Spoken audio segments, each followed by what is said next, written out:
अगर आप भी चाहते हैं कि एसएस फिल्म्स मोतिहारी के ऑडियो वीडियो सबसे पहले आप तक पहुंचे, तो इस चैनल को सब्सक्राइब करें और साथ ही बेल आइकन को दबाना ना भूलें। अरे नमस्कार भैया लोग, आप लोग के बीच में हम झोला ही ज्यादा रउआ लोग खाती मन बहलावे खाती लिया लाई कटीली नचनिया आ डोकरे साथ ठुमका से ठुमका ताल से ताल मिलावे खाती भोजपुरी के सुपरस्टार सिंगर सतीश बेदर्दी के जोरदार ताली से स्वागत करी सबे। नाही साटा प तोहरा पटाका फूटी, तोहरा नचिया प दू चार गोली उड़ी। अरे दिल लेबू की जान लेबू मैडम।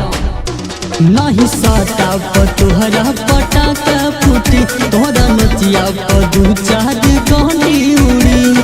कम उम्र के लइको भी तोहर बहिर थोड़िया देखबे करी।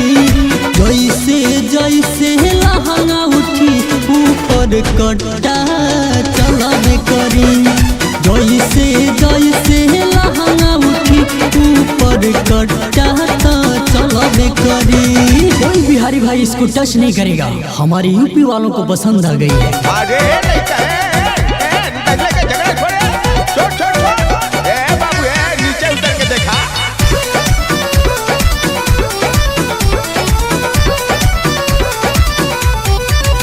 जब कमर से घघरी सरकैबू गोली चल जाई हो। तोहर ढूढ़िया के देख गहराई मन बदल जाई हो। अरे आज तक ऐसा कभी माल नहीं देखा रे। जब कमर से घघरी सरकैबू गोली चल जाई हो। तोहर ढूढ़िया के देख गहराई मन बदल जाई हो। घेर घेर के नाच देखी बाद में मिलब करी।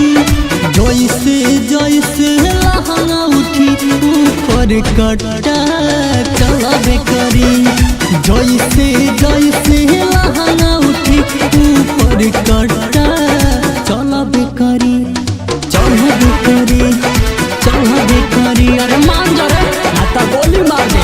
आगे बाबू चमार के अरे पंचो चटनी का मुद्दा का कर ढेर लइका ढेर आ बैठे ढेर भाई। पूछ लेबू अनिल सतीश से पता चल जाई हो। बिना लेहले न मानी योगेशवा नजरी गड़ जाई हो। अरे का कहीं योगेशवा हरामी न बा।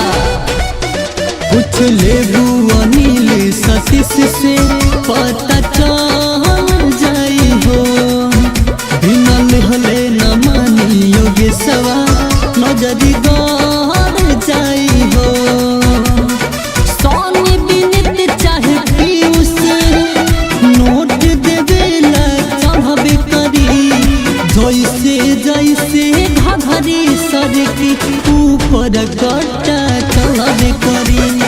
जैसे जैसे घघरी सरकी ऊपर कट्टा चलाबे करी। अरे तनी मान जाए जान, ना तो सतीशवा उड़ा ले जाए गाजीपुर।